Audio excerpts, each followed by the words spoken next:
Hey, it's Evan, and I just want to let you know that if you have a DSLR of any kind, that you can start taking pictures just like the ones that you're seeing on this page right now. You do not need an expensive camera to take pictures like this. You just need a basic DSLR, and here's why.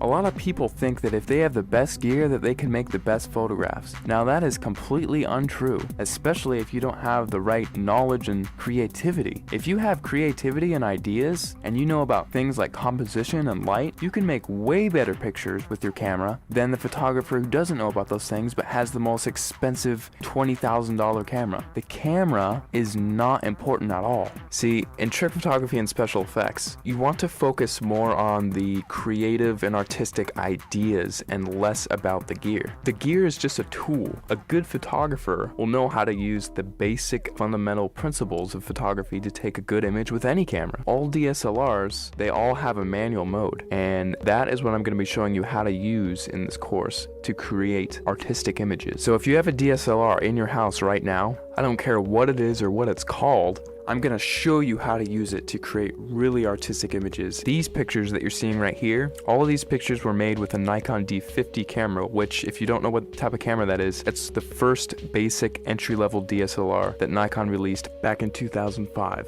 Now, because they don't make this camera anymore, you can actually get this one used for $230 on eBay. That's what I found recently. Or you could get a newer camera and it would still have it be the most basic entry-level model and still be able to take cool pictures just like what you're seeing right here. In fact, let me show you a little trick that you can use with any camera right off the bat. See the little thing that says shutter speed? If you raise that number to make it longer, whenever you take a picture now, your camera will be on for several seconds taking a picture for that amount of time. Now this is really cool because what you can do is take a light and then move it around the frame, and you can actually record light trails with that. And people, if you've heard of this technique before, it's called light painting, but most people think that, oh, I just wave a flashlight around and then it's done. Well, actually, it's a whole art form in and of itself, because there are dozens of different types of lights that you can use in light painting, and all of them have a specific use. And you have to know how to move the lights in certain ways in order to create certain shapes and things like that. And that is the type of stuff that I'm going to be showing you inside the course. And now if you also have Photoshop, you can get really creative.